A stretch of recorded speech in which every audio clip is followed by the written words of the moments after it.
Empirical formula की, empirical formula की बात करने जा रहे हैं आज, ठीक है ना। एम्पिरिकल फार्मूला बहुत इंपॉर्टेंट लॉन्ग क्वेश्चन है चैप्टर नंबर 1 का। स्पेक्ट्रोमेट्री इतना लॉन्ग क्वेश्चन नहीं है इंपॉर्टेंट, क्योंकि वो बहुत ज़्यादा लंबा है और बहुत ज़्यादा लेंथी भी है। इसलिए जो सा एग्जामिनर होता है उसकी सोच क्या होती है कि वो बच्चे को ऐसा लॉन्ग क्वेश्चन दे कि जो ज़्यादा लंबा ना हो और आसान भी हो, ठीक है ना। उसकी कोशिश यही है कि बच्चा कर सके उसे 3 घंटों के अंदर अंदर। इसलिए एम्पिरिकल फार्मूला बहुत ही इंपॉर्टेंट लॉन्ग क्वेश्चन है, ये लाजमन आपने याद करना है। इसकी डेफिनेशन क्या होती है? द फॉर्मूला विच रिप्रेजेंट, जो रिप्रेजेंट करता है the simplest whole number ratio of atoms in a molecule of a compound is called empirical formula. Empirical formula, the formula which represent, जो रिप्रेजेंट करता है the simplest whole number ratio. ये बहुत important word है, simplest whole number ratio, ठीक है ना। Whole number ratio का मतलब क्या है कि जो नंबर हो, पॉइंट ना हो, नंबर हो, नंबर, ठीक है ना, नंबर्स की रेशो, यानी कि होल नंबर 1 2 3 4 5 6 7 8, यानी कि ऐसे नंबर्स हो जो पॉइंट्स में ना हो, हम उसे कहते हैं होल नंबर। और रेशो का मतलब आपको पता है, तनासुब, ठीक है ना। रेशो इसे हम कहते हैं निस्बत, ये इसे हम कहते हैं निस्बत, और ये जो उनसे बीच में लफ्ज़ लिखी हुई है इन्हें कहते हैं whole numbers. The formula which represent the simplest whole number ratio of atoms in a molecule of a compound is called empirical formula. एक कंपाउंड के अंदर जो उनसे, यानी कि कंपाउंड का एक मॉलिक्यूल में, एक कंपाउंड है in a molecule of a compound, ठीक है ना, ठीक है ना, in a molecule is called empirical formula. यानी कि एक एम्पिरिकल फार्मूला हम किसे कहते हैं कि सिंपलेस्ट होल नंबर रेशो होती है। ये क्या होती है? सिंपलेस्ट होल नंबर रेशो को कहते हैं सिंपलेस्ट होल नंबर रेशो, यानी कि ऐसे नंबर्स पर मुश्तमिल रेशो के जो पॉइंट्स में ना हो, ठीक है ना, उस रेशो पर मुश्तमिल जो सा कंपाउंड होगा, उस रेशो में मौजूद जो उनसे होल नंबर्स हैं, उन होल नंबर्स को इस्तेमाल करते हुए जो उनसे एलिमेंट्स जो उनसे होंगे, जो उनसे वो होल नंबर रेशो है, होल नंबर रेशो जो उनसी है, होल नंबर रेशो के अंदर 3 आ रहे हैं एलिमेंट्स, 4 आ रहे हैं एलिमेंट्स, ठीक है ना। उन चारों एलिमेंट्स के जो उनसे एलिमेंट, उन चारे, ये देखिए ना, ये अभी मैं आपको बता देता हूँ, ठीक है ना। बस आपने ये याद रखना है कि जो उनसे सिंपलेस्ट होल नंबर रेशो होती है, वो सिंपलेस्ट होल नंबर रेशो वो ये होती है 6 निस्बत 12 निस्बत 6, 1 to 1, ठीक है ना। फिर उसके बाद आगे एग्जाम्पल है जी, empirical formula of glucose. Glucose का जो सा एम्पिरिकल फार्मूला होता है वो CH2O है, ठीक है ना। इसी तरीके से जो सा बेंजीन है उसका CH है, एम्पिरिकल फार्मूला। यहाँ पर अब हम बात करने जा रहे हैं आगे किसकी बात करने जा रहे हैं? C6H12O6, यानी कि ग्लूकोज का ये है जी इसका मॉलिक्यूलर फार्मूला। इस मॉलिक्यूलर फार्मूला में ये कार्बन के एटम्स हमने अलग कर लिए, हाइड्रोजन के एटम्स हमने अलग कर लिए, ऑक्सीजन के एटम्स हमने अलग कर लिए। यहाँ पर हमने 2 3 दूनी 6, 3 चौके 12 और 3 दूनी 6। अब अभी भी ये 2 पर डिवाइड हो रहा है, 2 एकम 2, 2 दूनी 4 और 2 एकम 2। ये बन गई इसकी सिंपलेस्ट होल नंबर रेशो। अब ये जो उनसे हैं, ये कार्बन, हाइड्रोजन और ऑक्सीजन के जो उनसे एलिमेंट्स हैं, जो कि 6 12 6 थे, उनको हमने डिवाइड किया और उनको कन्वर्ट कर दिया सिंपलेस्ट नंबर्स में जो डिविजिबल नहीं हैं, और ऐसे नंबर्स हैं जो पॉइंट्स में भी नहीं हैं। अब इन पॉइंट्स, इन जो उनसे होल नंबर्स हैं, इनको इनके अपने अपने एलिमेंट्स के साथ लिख देना है, और ये बन गया हमारा, इस ग्लूकोज के मॉलिक्यूलर फार्मूले को इस्तेमाल करते हुए हमने इसका एम्पिरिकल फार्मूला तैयार कर लिया। ये क्या है? ये इसका एम्पिरिकल फार्मूला। फिर इसी तरीके से C6H6 है, ये बेंजीन है, ठीक है ना। ये 6 निस्बत 6 बेंजीन है, ये बेंजीन, ठीक है ना। ये दोनों 1 से डिवाइड हो रहे हैं, 1 और ये 1, ठीक है ना। कार्बन ये आ गया और H ये आ गया, ठीक है। ठीक है, समझ आ गई आपको। यहाँ पर ये CH आ गया। ये बेंजीन के मॉलिक्यूलर फार्मूले को हमने सिंपलेस्ट होल नंबर, यानी कि बेंजीन का मॉलिक्यूलर फार्मूला है, उसके अंदर कार्बन के 6 एटम्स हैं और हाइड्रोजन के भी 6 एटम्स हैं, ठीक है ना। इन दोनों को हमने काटा और उसको सिंपलेस्ट नंबर्स में कन्वर्ट किया। कार्बन का 1 एटम आ गया, हाइड्रोजन का 1 एटम आ गया। अब ये डिविजिबल नहीं है, इसी होल नंबर्स को हमने इनके साथ लिख दिया, कार्बन और हाइड्रोजन, ठीक है, समझ आ गई। अब हम आगे बात करते हैं इसका स्टेप्स की। Steps involve for the determination of empirical formula, यानी कि इम्पीरिकल फार्मूला की डिटर्मिनेशन करने के लिए हम क्या यूज़ कर रहे हैं, कौन से स्टेप्स यूज़ कर रहे हैं। ये तो मैंने आपको सादा अल्फाज में बताया है ना, ये तो मैंने ऐसे बताया है कि भाई ऐसे ऐसे होता है, लेकिन इम्पीरिकल फार्मूला जो सा होता है ना, इसके स्टेप्स होते हैं वगैरह। वो स्टेप्स जो उनसे हैं वो मैं बताना चाहता हूँ आपको, ठीक है ना, वो मैं बताना चाह रहा हूँ स्टेप्स, ठीक है ना। वो स्टेप्स ये हैं कि सबसे पहला स्टेप है जी percentage of composition of elements. Determine the percentage composition of elements, यानी कि एक एलिमेंट है उसकी परसेंटेज कॉम्पोजिशन हमने निकालनी है। ये आगे हम बात करेंगे, यानी कि इससे अगला टॉपिक है कंबस्शन एनालिसिस, उसमें हम बात कर लेंगे इसकी, ठीक है ना, परसेंटेज के कैसे एक कंपाउंड के अंदर मौजूद जो उनसे एलिमेंट्स हैं उन एलिमेंट्स की परसेंटेजेस कैसे निकाल सकते हैं, ठीक है ना। Determine the percentage composition of elements in a compound. Find, फिर उसके बाद नंबर ऑफ मोल्स निकाल लें। नंबर ऑफ मोल्स हम कैसे निकालेंगे, ऐसे निकालेंगे number of moles. Number of moles कैसे निकालेंगे, फॉर एग्जाम्पल परसेंटेज हमने निकालनी है कार्बन, हाइड्रोजन और ऑक्सीजन, ठीक है ना। एक कंपाउंड है C6H12O6, ठीक है ना। इसमें इसकी हमने कॉम्पोजिशन निकालनी, नंबर ऑफ मोल्स निकालने। हम कैसे निकाल सकते हैं कि ये जो सा है, ये कार्बन है, कार्बन का एटॉमिक नंबर क्या होता है 12, ठीक है ना। इसका एटॉमिक मास क्या होता है कार्बन का, यानी कि परसेंटेज ऑफ एलिमेंट, ठीक है ना। फॉर एग्जांपल इस एलिमेंट की परसेंटेज है जी 49, इसकी परसेंटेज है जी 40, इसकी परसेंटेज है जी 30। ये सारी परसेंटेजेस हमने लिख दी। अब इसका एटॉमिक मास लिख देंगे नीचे।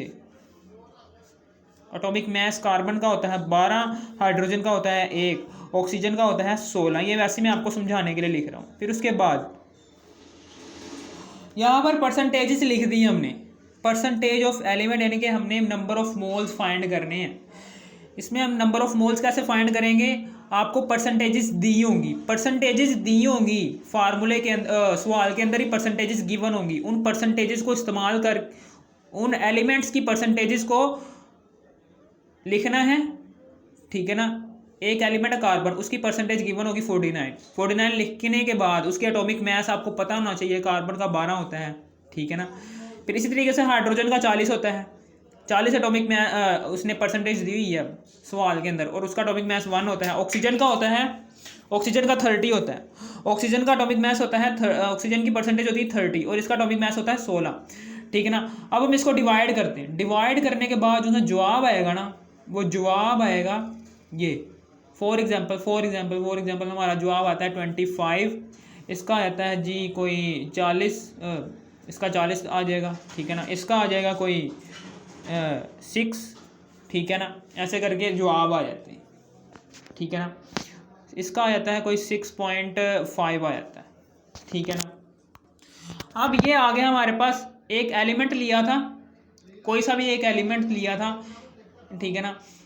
वो एलिमेंट की उसने परसेंटेजेस दी होंगी सवाल के अंदर, वो परसेंटेजेस को हमने लिखना है। परसेंटेजेस को लिखने के बाद उन एलिमेंट्स के एटॉमिक मासेस पर डिवाइड कर देना है। ये आ गए हमारे नंबर ऑफ मोल्स। ये नंबर ऑफ मोल्स आ गए, यानी कि कार्बन, हाइड्रोजन और ऑक्सीजन के नंबर ऑफ मोल्स आ गए।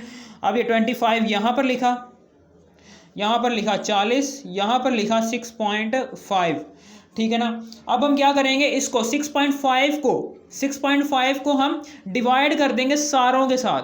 25 के साथ भी हम डिवाइड करेंगे 6.5 को, 40 के साथ क्यों डिवाइड करेंगे 6.5 को, और फिर इसी तरीके से 6.5 को हम डिवाइड कर देंगे इसके अपने आप से भी। क्यों किया है? क्योंकि ये देखें नंबर ऑफ मोल्स आ गए, नंबर ऑफ मोल्स में से जो स्मॉलेस्ट नंबर ऑफ मोल्स होंगे ना उसको हम सारे के सारे नंबर ऑफ मोल से डिवाइड कर देंगे। 25 से डिवाइड करेंगे 6.5, 40 से डिवाइड करेंगे 6.5, 6.5 को डिवाइड करेंगे 6.5 से, ठीक है ना। अब जो उनका जवाब आएगा ना, फॉर एग्जांपल इसका जवाब आ जाता है जी कोई 7.69 आ जाता है, इसका आ जाता है कोई, इसका कोई आ जाता है 15, इसका कोई आ जाता है 6, इसका 1 आ जाएगा ना क्योंकि ये 1 आ जाएगा। अब ये आ गया है, ठीक है ना, समझ आ गई यहाँ पर। ये हमने एटॉमिक रेशो भी निकालनी है। एटॉमिक रेशो कैसे निकालते हैं? पहले नंबर ऑफ मोल्स हमने पता चल गया, नंबर ऑफ मोल्स कैसे निकालते थे। अब हम एटॉमिक रेशो कैसे निकालेंगे? जो उनसे नंबर ऑफ मोल्स हमने निकाले होंगे उसमें से जो उनसे सबसे छोटा नंबर ऑफ मोल वाली वैल्यू होगी, नंबर ऑफ मोल जो उनसे सबसे छोटी वैल्यू नंबर ऑफ मोल, या फिर नंबर ऑफ ग्राम एटम भी कह सकते हो इसे, नंबर ऑफ ग्राम एटम भी कह सकते हो। ये जो उनसे हमने नंबर ऑफ मोल्स निकाले हैं, ये जो उनसे हमने नंबर ऑफ मोल्स निकाले हैं, ठीक है ना, ये वाले, ये मोल, ये वाला, ठीक है ना, ये वाला मोल और ये वाला मोल, ये तीनों हमने मोल निकाल लिए हैं, तीनों मोल्स हमने निकाल लिए हैं, ठीक है ना, तीनों मोल्स हमने निकाल लिए हैं। अब एटॉमिक रेशो कैसे फाइंड करेंगे कि तीनों एलिमेंट्स को हमने रेशो में लिखेंगे, जैसे कि नाम से जाहिर है एटॉमिक रेशो निकालनी है ना, तो तीनों एलिमेंट्स को लिखेंगे और उनके दरमियान रेशो लगा देंगे, ठीक है ना। रेशो लगाने के बाद उनके मोल्स लिखेंगे, नीचे मोल्स नंबर ऑफ मोल्स लिखेंगे और सबसे छोटे वाले नंबर ऑफ मोल्स को सारे नंबर ऑफ मोल्स से डिवाइड कर देंगे और ये आ जाएगी इसकी एटॉमिक रेशो। अब अगर तो फॉर एग्जाम्पल ये तो मैं ऐसी एग्जाम्पल के तौर पर कर रहा हूँ ना, कैलकुलेशन एग्जाम्पल के तौर पर कर रहा हूँ, ठीक है ना। फॉर एग्जाम्पल अगर हमारे पास ये पॉइंट्स में नहीं आता, अगर हमारे पास 7, 15 और 1 आ जाता है, तो अब क्या होगा? अब atomic ratio is a whole number आ गया हमारे पास, ठीक है ना। जब एटॉमिक रेशो जोन सी होगी वो एक ऐसा नंबर्स आ गए हैं, ऐसे नंबर्स आ गए हैं कि जो ना तो पॉइंट्स में है, और एक होल नंबर है, एक पूरा के पूरा नंबर आ गया है, तो ठीक है भाई। तो फिर आप समझ लें कि ये जो सा है ये हमारा इंपीरिकल फॉर्मूला आ गया है। लेकिन अगर इंपीरिकल फॉर्मूला आ गया, इसको इनके अपने अपने, ये मैं एग्जाम्पल के तौर पर, कोई ऐसा कंपाउंड नहीं एग्जिस्ट करता, ये मेरी बात समझ लेना, ठीक है ना। ये तो मैंने वैसे के वैसे ही लिखा है, ठीक है ना। ये हमारा इंपीरिकल फॉर्मूला आ गया, इंपीरिकल फॉर्मूला आ गया। लेकिन अगर इन कंपाउंड्स का, इन जो से एलिमेंट्स हैं, ये जो से एलिमेंट्स हैं कार्बन, हाइड्रोजन और ऑक्सीजन के जो से एलिमेंट्स हैं, इन एलिमेंट्स के अगर मोल्स आ गए हैं, ये जो से एलिमेंट्स, कार्बन का एलिमेंट ये है, हाइड्रोजन का एलिमेंट ये है, ठीक है ना, यानी कि इसको हमने डिवाइड किया है, ये क्या आ गया? Atomic ratio. अगर तो एटॉमिक रेशो पॉइंट्स में आ रही है, तो अब हम इन तीनों को एक ऐसे नंबर से डिवाइड करेंगे कि एक ऐसे नंबर से मल्टीप्लाई करेंगे कि जब ये पॉइंट जो सा ये ख़त्म हो जाए, ठीक है ना। एक ऐसा नंबर चूज़ करेंगे, ठीक है ना, कोई सा भी नंबर हो सकता है, 2 हो सकता है, 3 हो सकता है, 4 हो सकता है, ऐसा नंबर लेना है कि जो इस पॉइंट को ख़त्म कर सके, उस नंबर से हमने डिवाइड। फॉर एग्जांपल हमने 2 ले लिया है, ठीक है ना, फॉर एग्जांपल हमने 2 ले लिया है, ठीक है ना, 2 ले लिया है। अब ये 2 से जब जैसे ही मल्टीप्लाई हो जाएगा, फॉर एग्जांपल यहाँ पर आ जाता है 15, ठीक है ना, 15 दूनी 30, ये भी आ गया और ये भी आ गया, ठीक है ना। अब आगे मज़ीद ये देख लेना है, ये हमारा पॉइंट ख़त्म हो गया क्योंकि हमने एक सूटेबल डिजिट के जो उस पॉइंट को ख़त्म कर सकता है, जो एग्जिस्ट कर रहा है इस कार्बन एलिमेंट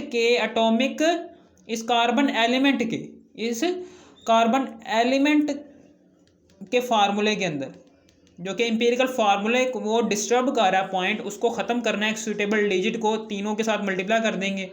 तीनों के साथ क्यों किया है? क्योंकि अगर हम किसी एक के साथ करेंगे तो मसला हो जाएगा, यानी कि हमारी मैथमेटिकल कैलकुलेशन जो सी होगी वो डिस्टर्बेंस हो जाएगी। पहली वाली जो सी है, ये जो सी जब हम 2 से मल्टीप्लाई करेंगे सिर्फ इसको, तो फिर क्या होगा कि जो सी पहली वाली इक्वेशन है वो इसके इक्वल नहीं रहेगी, हमने इन दोनों इक्वेशंस को बैलेंस रखना है, इसलिए हम तीनों को 2 से मल्टीप्लाई करेंगे ताकि सारा कुछ आ जाए। 15, 30 और 2, ठीक है ना। अब हमने देखना है कि क्या ये किसी पहाड़े पर कट तो नहीं रहे, देख लेना। नहीं कट रहे, 3 पंजे 15, 3 एकम 3, नहीं कट रहे, किसी भी पहाड़े पर ये तीनों नहीं कट रहे। तो हम कह सकते हैं कि ये हमारे पास आ गया है इसका क्या आ गया है, इसका वो आ गया है इंपीरिकल फॉर्मूला, ठीक है ना। इसका क्या आ गया है, इसका इंपीरिकल फॉर्मूला आ गया। ये क्या आ गया है अब, इंपीरिकल फॉर्मूला। ये मैंने एग्जाम्पल के तौर पर आपको समझाया है, एग्जाम्पल के तौर पर आपने ये करना है, एग्जाम्पल के तौर पर मैंने आपको समझाया। Empirical formula is equal to the mill, यानी कि इंपीरिकल फॉर्मूला आपको मिल जाएगा, ठीक है ना। समझ आ गई आपको, इस तरीके से आपको आ गया है सब कुछ। फिर इसी तरीके से अब हम आगे बात करते हैं, दोबारा से मैं बात कर देता हूँ कि determine percentage composition of element, यानी कि परसेंटेज कॉम्पोजिशन ऑफ एलिमेंट, एक एलिमेंट की परसेंटेज कॉम्पोजिशन कैसे फाइंड करते हैं। इसी वीडियो के टाइटल पर आपने क्लिक करना है। इसी वीडियो के टाइटल पर क्लिक करने के बाद आपको परसेंटेज कॉम्पोजिशन का भी पता चल जाएगा। ये अगले टॉपिक में है, ठीक है ना, वो मैं आगे समझा दूंगा। Find number of moles, find number of moles. Number of moles हम कैसे फाइंड करेंगे, number of moles is equal to the percentage of element over atomic mass. Number of mole is equal to the percentage of element, ये तो मैंने आपको बता दिया है कि नंबर ऑफ मोल्स हम कैसे फाइंड करते हैं कि जौन सा वो एलिमेंट होगा, यानी कि एक कंपाउंड आपने लिया हुआ है, उस कंपाउंड के अंदर जितने भी एलिमेंट्स होंगे उन एलिमेंट्स को एक रेशो में लिखना है, उन एलिमेंट्स को लिखना है, ठीक है ना। और उनकी आपको परसेंटेजेस दी होंगी, उन परसेंटेजेस को उनकी एटॉमिक मासेस से डिवाइड करने के बाद आपके पास नंबर ऑफ मोल्स आ जाएंगे। इनके परसेंटेज ऑफ एलिमेंट को डिवाइड करेंगे atomic mass of that element, ठीक है ना, तो फिर आपके पास नंबर ऑफ मोल आ जाएंगे। फिर उसके बाद नंबर ऑफ मोल्स आ गए। अब नंबर ऑफ मोल्स से हमने एटॉमिक रेशो निकालनी है। एटॉमिक रेशो जैसे कि आपको नाम से जाहिर है कि सारे के सारे एटॉमिक रेशो लगाएंगे। सबसे पहले तो हमने तीनों के तीनों एलिमेंट्स लिखने हैं, तीनों के तीनों एलिमेंट्स लिखने के बाद इनके दरमियान रेशो लगा देंगे, ठीक है ना। समझ आ गई, तीनों एलिमेंट्स लिखे, तीनों एलिमेंट्स के लिखने के बाद इनके दरमियान इधर भी रेशो लगा दी, इधर भी रेशो लगा दी। तो ये कार्बन जौन सा होगा इसका नंबर ऑफ मोल 25 आए थे, 25 लिख दिया, 40 आए थे, 40 लिख दिया, 6.5 आए, 6.5 आ। अब एटॉमिक रेशो कैसे निकालते हैं कि सारे के सारे नंबर ऑफ मोल्स जो हैं उसमें से सबसे छोटी वैल्यू देखते हैं कौन सी है, और सबसे छोटी वैल्यू को उन तीनों वैल्यू से डिवाइड कर देंगे तो हमारे पास एटॉमिक रेशो आ जाएगी। Atomic ratio is equal to the all number of moles, all number of moles divide कर देंगे स्मॉलेस्ट नंबर ऑफ मोल्स से, स्मॉलेस्ट नंबर ऑफ मोल्स से, यानी कि स्मॉलेस्ट नंबर ऑफ मोल्स से हमने डिवाइड कर दिया है सारे के सारे नंबर ऑफ मोल्स को। और फिर उसके बाद चौथा है कि एटॉमिक रेशो हम कैसे फाइंड करते हैं, एटॉमिक रेशो, ठीक है ना। एटॉमिक रेशो तो आ गई है हमारे पास। अगर तो एटॉमिक रेशो जो सी आई है वो पॉइंट्स में आई है, अगर तो एटॉमिक रेशो पॉइंट्स में नहीं आई तो इसका मतलब क्या है, आपको इंपीरिकल फॉर्मूला मिल गया है, आपने उन एलिमेंट्स के साथ उनकी वैल्यू दर्ज कर देनी है, ठीक है ना। आपको इंपीरिकल फॉर्मूला मिल गया। लेकिन अगर एटॉमिक रेशो आपकी पॉइंट्स में आ गई है तो अब मसला हो गया। अब आपने उस पॉइंट को ख़त्म करने के लिए एक ऐसा डिजिट अपने कैलकुलेटर से तलाश करना है कि जो उस पॉइंट को ख़त्म करने के लिए ख़त्म कर सके। वो डिजिट अगर आपको मिल जाए तो उस डिजिट को, ठीक है ना, कैसे तलाश करना है कि 7.69 को बारी बारी से मल्टीप्लाई करते जाना है सारे के सारे डिजिट से। 7.69 को मल्टीप्लाई करेंगे 1 से नहीं होगा, 2 से मल्टीप्लाई करेंगे फिर भी नहीं, 2 से मल्टीप्लाई करेंगे नहीं मिलेगा, 3 से मल्टीप्लाई करेंगे नहीं मिलेगा, 4 से मल्टीप्लाई करेंगे नहीं मिलेगा, 5 से मल्टीप्लाई करेंगे नहीं मिलेगा। लेकिन अगर आपने 2 से मल्टीप्लाई किया इसको, फॉर एग्जाम्पल अगर आपने इस डिजिट को 2 से मल्टीप्लाई किया तो इसका इशारिया ख़त्म हो गया है। तो क्या है, 2 क्या है, एक सूटेबल डिजिट है जो ये जो उनसे एटॉमिक रेशो है, एटॉमिक रेशो के अंदर जो सा पॉइंट एग्जिस्ट कर रहा है उसको मिटाने के लिए काफ़ी है। तो हम उस सूटेबल डिजिट को इन तीनों से मल्टीप्लाई कर देंगे। 7.69 को मल्टीप्लाई करेंगे 2 से, 15 को मल्टीप्लाई करेंगे 2 से, इसको भी मल्टीप्लाई करेंगे 2 से। इस तरीके से 15, 30 और 2 आ गया। इस तरीके से ये पॉइंट भी ख़त्म हो गया और हमें हमारे इंपीरिकल फॉर्मूला भी होल नंबर में, सिंपलेस्ट होल नंबर में सिंपलेस्ट होल नंबर रेशो में मिल गया, ठीक है ना। सिंपलेस्ट ये क्या है कि simplest whole number ratio of atoms in a molecule. एक मॉलिक्यूल है C12 H22 O11 कुछ कोई सा भी मॉलिक्यूल है, ठीक है ना। उस मॉलिक्यूल के अंदर जो से एलिमेंट्स हैं, उन एलिमेंट्स को हमने चूज़ किया है, उन एलिमेंट्स की सिंपलेस्ट होल नंबर रेशो हमने निकाली है। C15 ये आ गया, H30 ये आ गया और O2 ये आ गया। इस तरीके से हमारे पास ये मिल गया है, ये मिल गया हमारे पास इंपीरिकल फॉर्मूला, ठीक है ना। C15 H30 और O2, ठीक है ना, समझ आ गई। और अगर यहाँ पर मल्टीप्लाई करने के बाद अगर जो से डिजिट आ रहे हैं, उन डिजिट्स को आप मज़ीद सिंप्लीफाई कर सकते हैं, किसी भी नंबर से डिवाइड कर सकते हैं, तो नंबर को डिवाइड भी कर सकते हैं। तो नंबर को डिवाइड करने के बाद उनको सिंपलेस्ट होल नंबर रेशो में कन्वर्ट करने के लिए किसी डिवाइड करेंगे। डिवाइड करने के बाद अगर वो किसी भी पहाड़े पर कटते हों, मल्टीप्लाई सूटेबल डिजिट से मल्टीप्लाई करने के बाद जो सा आपके पास जवाब आ रहे हैं 3, उन तीनों जवाबों को अगर कोई भी पहाड़ा तकसीम कर सकता है तो उस पहाड़े को आप इन तीनों पर तकसीम कर लें, ठीक है ना। फिर मज़ीद सिंप्लीफाई करके भी आप फॉर्मूला निकाल सकते हैं, ठीक है ना। इस तरीके से आपका ये फार्मूला आ गया है, इंपीरिकल फार्मूला। इस तरीके से आपकी वीडियो होगी क्लियर। अगर आपको इस वीडियो की समझ आ गई, इस वीडियो को कर दो लाइक और subscribe. Thanks for watching me, ठीक है ना। अगर आपको ये परसेंटेज कॉम्पोजिशन ऑफ एलिमेंट पढ़नी है तो इसी वीडियो के टाइटल पर आपने क्लिक करना है। इसी वीडियो के टाइटल पर क्लिक करने के बाद इस वीडियो के डिस्क्रिप्शन में जाना है और आपको ये भी मिल जाएगा। Thanks for watching.